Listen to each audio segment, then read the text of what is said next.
When I came into spiritualism some 35 years ago, I was a complete skeptic, and I certainly didn't believe the first medium that told me I would be a well-known psychic artist one day. I was an artist, but I certainly hadn't any idea I was psychic. But I went back and another medium told me the same thing. And I began to realise there was another life beyond this dimension that we are aware of. It's a very normal thing when you come to understand it. Many, many people are mediums and don't know it. And most of them are just like me, ordinary everyday folk.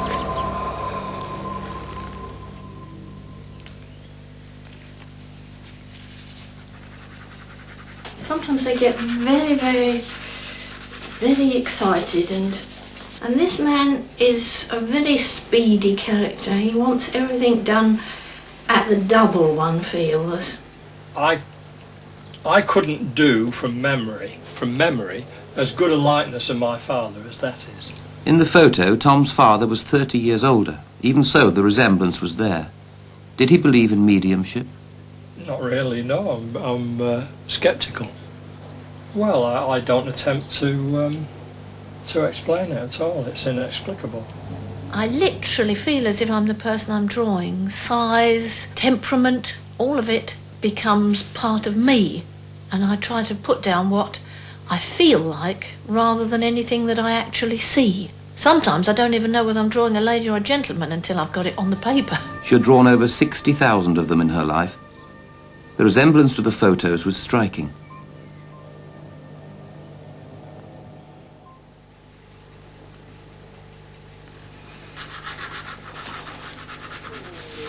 Now here I've got obviously somebody with a very gentle, kindly personality. She's a round, rosy-cheeked lady with a lovely sense of humour. She must have been one of these people who was a good cook.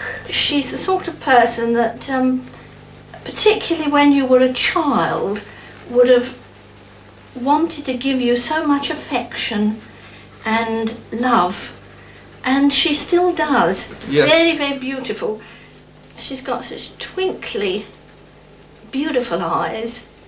Not big eyes, but eyes that smile all the time. When I first came into spiritualism, I wondered why we were the only religion that seemed to have guides. But then I realised that some churches call them guardian angels, some churches even call them gods. But God is not a person. God is a great creative energy. And these beings are God's messengers to us. My own guide, for example, I was able to draw a portrait of him before I knew who he was. And afterwards I found a self-portrait that he'd done when he was alive that matched perfectly. Maurice de La Tour, a French portrait painter from the 17th century. You have to learn to keep your feet very, very firmly on the ground, trying to combine a balance between the spiritual world and the very material world. And this, I suppose, is basically my philosophy in life, to bring the two together in a perfect balance.